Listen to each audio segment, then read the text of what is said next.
Welcome students, welcome to year class uncommon teaching. আজকে আমরা করব ক্লাস 7-এর অঙ্ক, ঠিক আছে? তো একদম প্রথম থেকে আমরা শুরু করব। কোষে দেখি 1.1, ঠিক আছে? 1.1 এখান থেকে শুরু করব। তো তার আগে কয়েকটা জিনিস আমি তোমাদের দেখিয়ে নিই। দেখো, এই একটা সার্কেল রয়েছে, ভাবো এটা বিস্কুট, ভাবো সার্কেল, ভাবো বিস্কুট, ভাবো ফুটবল, যে যেটা ভাবো। তো এটাকে আমি 4 ভাগ করলাম।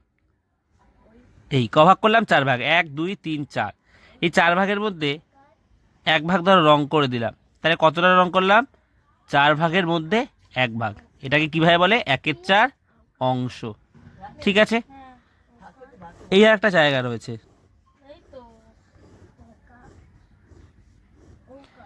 এর আমি 3টে ঘর রং করে দিলাম। কটা ঘর আছে? 1 2 3 4 5 6 7 8, মোট ঘর 8, ঠিক আছে? 8-এর মধ্যে কটা রং করলাম? 3টে, তার মানে 3-এর 8 অংশ। বোঝা গেল? তাহলে এইভাবে অংশগুলো তোমাকে বুঝতে হবে। এবারে ধরো বললো যে এইখানে হচ্ছে গিয়ে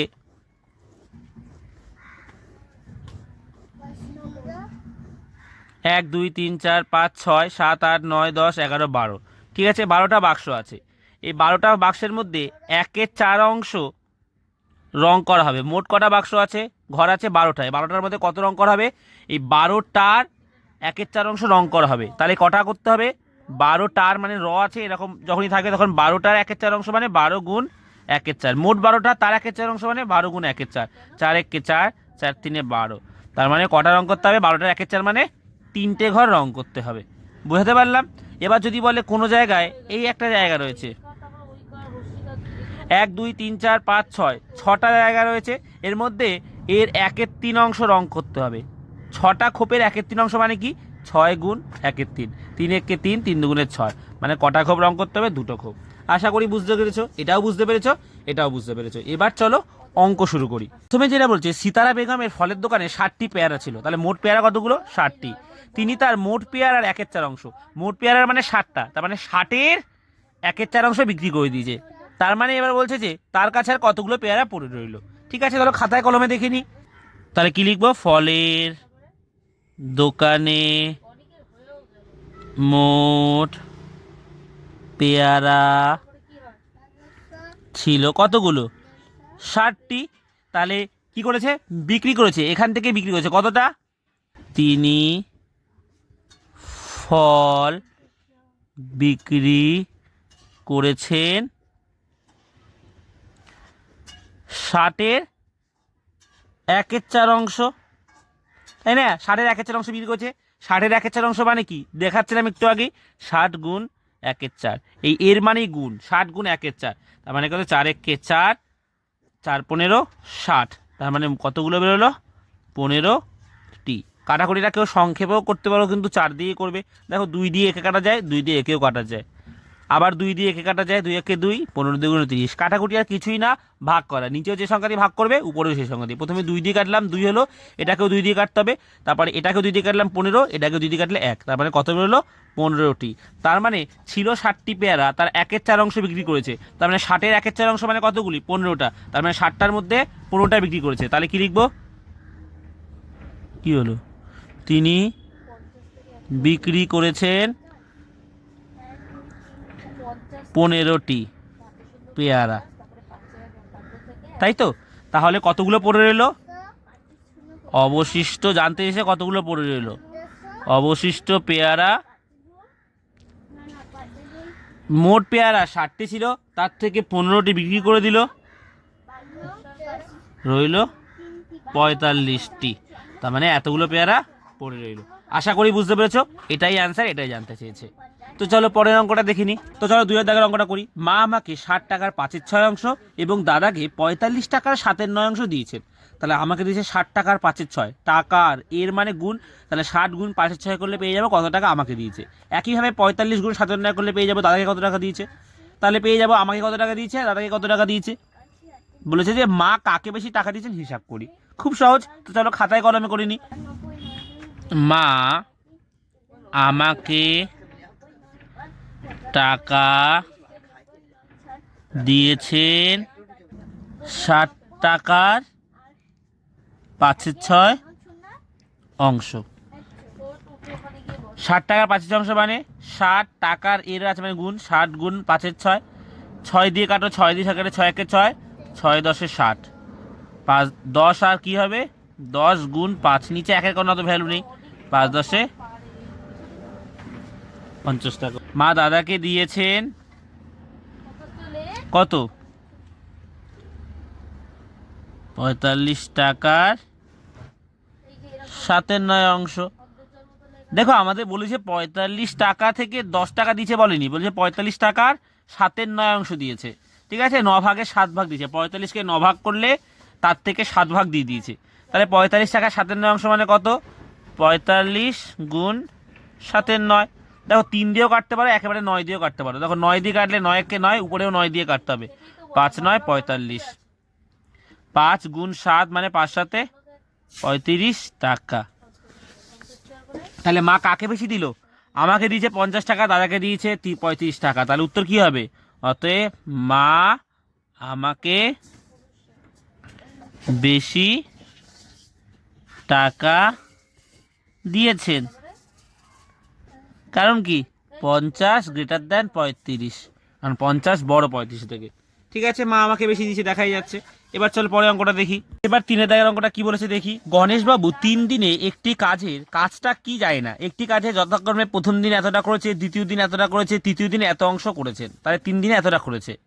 তিনি 3 দিনে মোট কত অংশ কাজ করেছেন? তাহলে 3টে যোগ করলে পেয়ে যাবো মোট কতটা কাজ করেছে। এখনো কত অংশ কাজ বাকি আছে, 3 দিনে কাজ করার পরও এখনো কতটা বাকি আছে সেটা আমাদের বার করতে হবে। ঠিক আছে, খাতায় কলমে করি, দেখলে ভালো বুঝতে পারবে। চলো তাহলে 3 দিনে 3টে যোগ করলে পেয়ে যাবো মোট কতটা কাজ করেছে। তো চলো করি খাতায় কলমে। এবার দেখো আমাদের তো বলে দেয়নি যে কতটা কাজ, আমাদের বলেছে 3 দিনে কতটা করেছে। যখন বলে দেয়নি কতটা কাজ, ধরি মোট কাজ 1 অংশ, এই মোট কাজ 1 অংশ। ঠিক আছে, তাহলে 3 দিনে মোট কাজ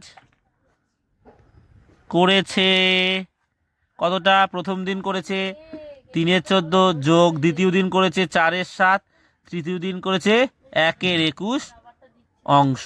তাহলে এই 3টে যোগ করলে পেয়ে যাবো প্রথম দিন এতটা, দ্বিতীয় দিন এতটা, তৃতীয় দিন এতটা। 3টে যোগ করলে পেয়ে যাবো 3 দিনে মোট কতটা করেছে। এবারে 14 7 আর 21 লসাগু, আমি এদিকটা করি কারণ এদিকে জায়গা নেই। 14 তোমরা জানো, তা আমি দেখিয়ে দিচ্ছি যাদের অসুবিধা হবে।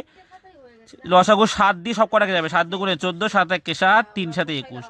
এবার দেখো 7 গুণ 2 গুণ 3, 7 2 14, 3 14 42। তাহলে লসাগু কত? 42। এবারে 14 দিয়ে 42কে ভাগ করলে কত হয়? 3, 3 গুণ 3 মানে 9। এবার দেখো 7 দিয়ে 42কে ভাগ করলে হয় 6, 6 7 42, যেটা ভাগফল হবে তার সঙ্গে উপরটা গুণ, 4 6 24 যোগ 21 দিয়ে 42কে ভাগ করলে কত হয়? 21 দিয়ে 42 ভাগ হলে 3। তোমরা কিভাবে বুঝবে? দেখো 7 আর 3 গুণ করলে 21 হয়, এই দুটোকে চেপে ধরবে, পড়ে রইল 2, তার মানে ভাগফল 2। তাহলে ভাগফল 2, 2 1 কে 2, 42, 9 আর 2 11, 24 আর 11তে 35। ঠিক আছে, এটাকে কাটাকুটি করা যাবে, 5 সাথে 35, 7 দিয়ে কাটলে 5, এটাকে 7 দিয়ে কাটলে 6, তার মানে 5 এর 6 অংশ। মোট কাজ 1 অংশ, তার মধ্যে 5 এর 6 অংশ করে নিয়েছে। তাহলে কতটা পড়ে রয়েছে? যেটা হয়ে গেছে সেটাকে যদি বাদ দিই মোট কাজ থেকে, তাহলে বাকি কাজটা পেয়ে যাব। তাহলে এখানে কি লিখবো? বাকি কাজ রইল। মোট কাজ 1 অংশ, সেই 1 অংশ মোট কাজ থেকে, ধরো মোট কাজ এইটা, এখান থেকে যতটা হয়ে গেছে সেটাকে যদি বাদ দিয়ে দিই, বাকিটা পড়ে থাকে। মোট কাজ 1 অংশ, সেখান থেকে 3 দিনে এতটা করেছে, এটাকে বাদ দিয়ে দাও, বাদ দিলে যেটা পড়ে থাকবে সেটাই হচ্ছে বাকি কাজ। এখানে এর নিচে কিছু নেই মানে 1 আছে, তার মানে লসাগু 6 হবে। এর নিচে কিছু নেই মানে এটার সঙ্গে গুণ হয়ে যাবে, 6 1 6, 6 দিয়ে 6কে ভাগ করলে হয় 1, 1 সঙ্গে 5 গুণ করলে হয় 5 1 5, 6 থেকে 5 বিয়োগ করলে হয় 1, নিচে 6, 1 এর 6 অংশ। তাহলে কতটা কাজ বাকি রইলো?